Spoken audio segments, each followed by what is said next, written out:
Au Kenya, les autorités ont fermé 2 mosquées à Mombasa ce lundi et renvoyé devant la justice 13 personnes arrêtées lors de cette opération qui vise à prévenir contre une attaque des islamistes Shebab.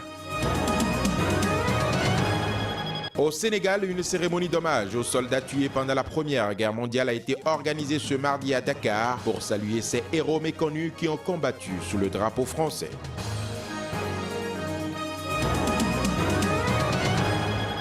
Rome abrite à compter de ce mercredi la 2e conférence internationale sur la nutrition. Initiée par la FAO, cette rencontre réunit des représentants de 190 pays dans la capitale italienne. Très heureux de vous retrouver sur SICA. Mesdames et messieurs, bonjour. Nous démarrons ce journal par le Burkina Faso. Le lieutenant-colonel Isaac Zida, toujours dans la plénitude du pouvoir d'un chef d'État en attendant la passation de charge ce vendredi, le vendredi prochain, a dissous tôt ce matin les conseils municipaux et régionaux du pays. C'était par un décret qui installe en lieu et place des maires des délégations spéciales dans toutes les communes et régions du Burkina Faso. L'acte vient soulager les doléances de certains administrés comme ceux de la mairie de Waïgouya qui, au lendemain des émeutes du 30 octobre, ont incendié les locaux de la mairie et exigé le départ du maire. Cette mesure intervient également après le limogeage de 2 proches de François Compaoré, le frère cadet du président déchu, et à quelques heures de la nomination du Premier ministre qui devra conduire la transition. Aux côtés du président de transition, Michel Kafando, la charte de la transition donnant la possibilité aux militaires de briguer ce poste au même titre qu'un civil. La possibilité que le lieutenant-colonel Isaac Zida soit nommé à ce poste est très grande.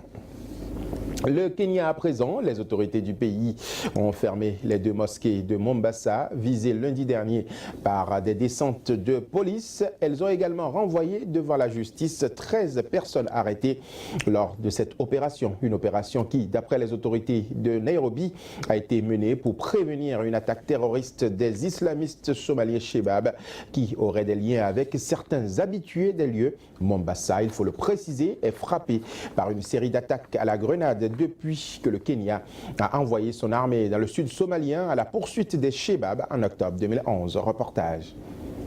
Tôt lundi matin, la police kenyane avait effectué des descentes dans les mosquées de Masjid Moussa et Sakina, situées dans le centre de la ville portuaire de Mombasa. Les autorités de cette ville soupçonnaient des personnes fréquentant ces 2 lieux de culte d'avoir de liens avec les islamistes somaliens Shebab et de préparer une attaque. L'opération s'était soldée par le décès d'un jeune de 20 ans et l'arrestation de plus de 200 personnes. Depuis, les 2 mosquées ont été déclarées scènes de crime et sont restées fermées jusqu'à nouvel ordre et placées sous haute surveillance policière. 13 personnes arrêtées lors de l'opération ont été renvoyées devant la justice et inculpées de possession de matériel explosif. Lundi soir, en représailles des descentes de la police contre les 2 mosquées, 4 personnes ont été poignardées à mort à Mombasa, a affirmé une source policière.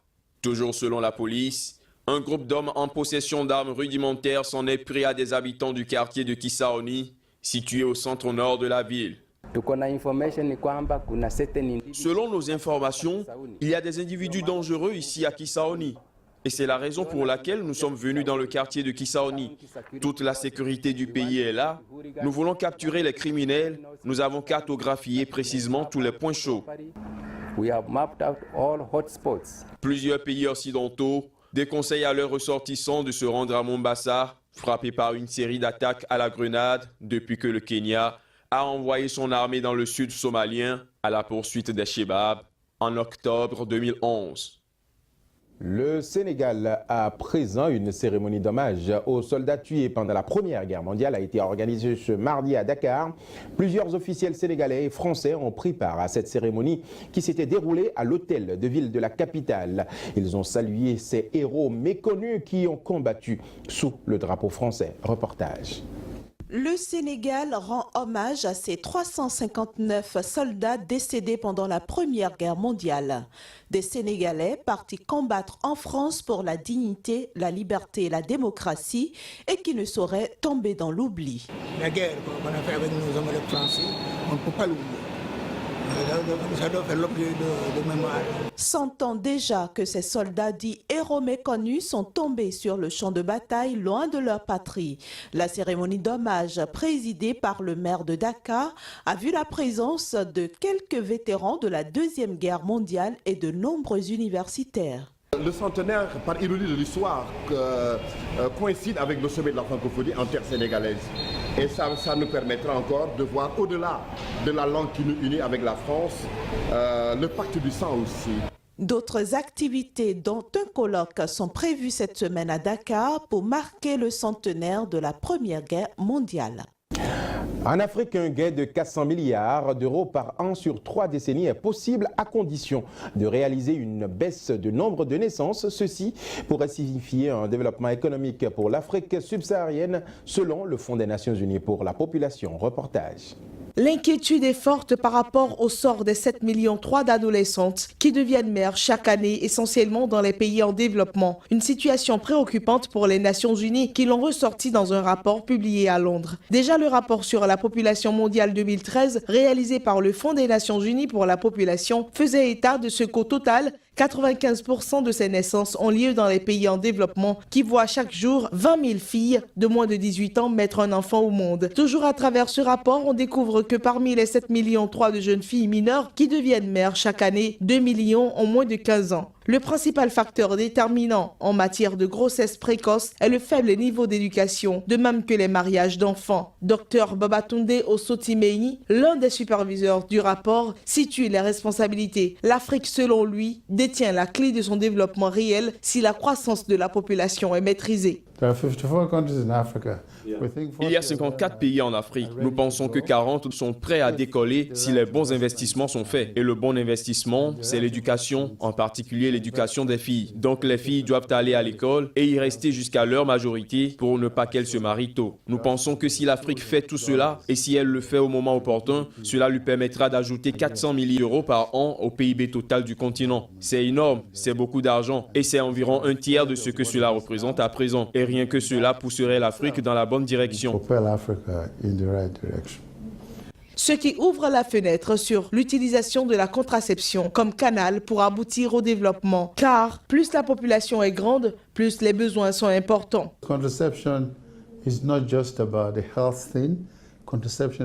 La contraception, c'est donner le pouvoir à une femme de prendre en main sa propre vie. C'est la possibilité pour une femme de déterminer quand, combien et à quel rythme elle veut avoir des enfants. Cela devrait être sa propre décision.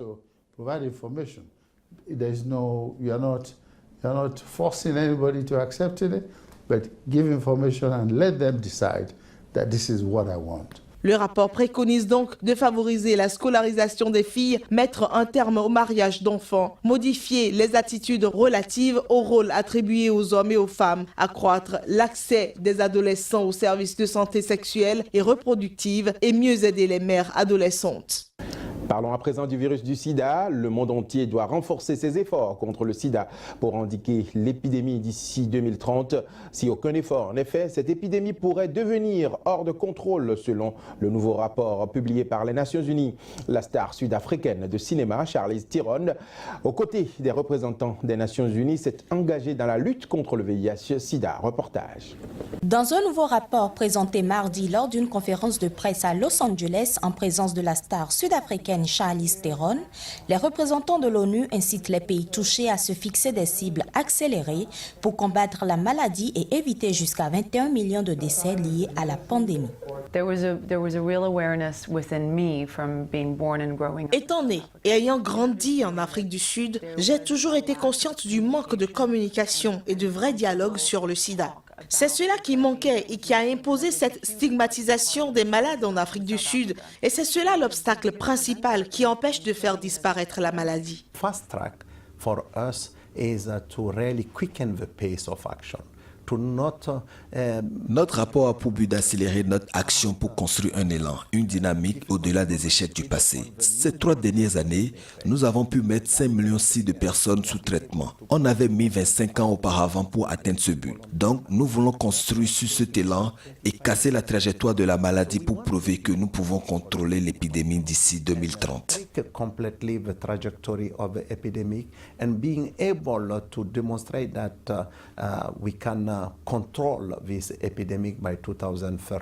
Les cibles accélérées à horizon 2020 utilisent une formule 90-90-90 pour signifier que 90% des personnes infectées avec le VIH doivent le savoir, 90% des séropositifs doivent suivre un traitement et 90% de ceux qui sont traités doivent voir leur charge virale supprimée. L'objectif est ensuite d'accroître ces chiffres à un ratio de 95-95-95 d'ici 2030, ajoute le rapport, ce qui permettrait d'éviter près de 28 millions de nouveaux cas de VIH. I feel that we all have a responsibility to each other. Je pense que nous avons tous des responsabilités les uns envers les autres, que ce soit contre le sida, le cancer, la guerre, Ebola, les catastrophes naturelles, peu importe. Nous devons tous veiller les uns sur les autres. Nous sommes tous connectés et nous pouvons tous vivre grâce aux actions bienfaisantes de quelqu'un d'autre. Je pense que cette responsabilité fait partie de ce qu'on est censé faire en tant que citoyen du monde. I feel that responsibility is just there as me being a citizen of the world. Consciente que sa présence met un coup de projecteur sur cette campagne de lutte contre le VIH, la star sud-africaine n'éprouve aucune honte à utiliser son image pour faire circuler l'information et y donner accès, si cela au final va permettre de mettre fin à l'épidémie du sida. Rome, la capitale italienne, abrite à compter de ce mercredi et ce jusqu'au vendredi prochain une conférence internationale sur la nutrition initiée par l'Organisation des Nations Unies pour l'alimentation et l'agriculture, la FAO. Cette deuxième rencontre, conférence internationale sur la nutrition, réunit des représentants de 190 pays, dont plus d'une centaine de ministres de la Santé et de l'Agriculture, ainsi que de nombreuses organisations non gouvernementales et entreprises privées. Reportage. La malnutrition, ce phénomène multiforme qui va au-delà de la famine et touche des milliards de personnes dans le monde entier, sera l'enjeu de cette deuxième conférence internationale sur la nutrition qui s'ouvre ce mercredi au siège de la FAO à Rome. Selon Leslie Amoroso, une experte en nutrition de cette institution, les coûts humains de la malnutrition sont très élevés. 805 millions de personnes sont sous-alimentées et 161 millions d'enfants ont un retard de croissance. Certes, le nombre de personnes sous-alimentées a été plus que divisé par 2 en 2 décennies, passant d'1 milliard lors de la première conférence internationale sur la nutrition en 1992 à 850 millions en 2014. La nutrition, et particulièrement pour les jeunes enfants, mais aussi pour les femmes, peut vraiment faire une énorme différence en matière d'amélioration d'espérance de vie, d'amélioration de l'existence, du développement physique et mental des jeunes et plus généralement l'amélioration du niveau de vie. Si nous ne sommes pas en mesure d'apporter les denrées et l'aide essentielle à ces personnes, nous ne serons pas en mesure de réduire le niveau de malnutrition que nous avons aujourd'hui. C'est pour cela que nous avons besoin d'actions concrètes. Rien qu'en 2014, 6,3 millions d'enfants âgés de moins de 5 ans sont décédés. Environ 45% de ces décès sont liés à la malnutrition. 2 documents, une déclaration de Rome sur la nutrition et un cadre d'action seront adoptés dès le début de la conférence. Dans cette déclaration, les États devront reconnaître que les facteurs de risque alimentaire associés à une activité physique insuffisante représentent près de 10% du fardeau mondial de la maladie et de l'invalidité. Cette rencontre comptera parmi ses invités d'honneur le roi du Lesotho, Letsi III, et la richissime philanthrope Melinda Gates. La principale personnalité invitée sera le pape François, fermement engagé dans la lutte contre la faim. Il doit se rendre ce jeudi au siège de la FAO. Voilà, ce sera tout pour cette édition. Merci de nous avoir suivis. Retenez que l'information se poursuit sur notre site internet www.sikatv.info.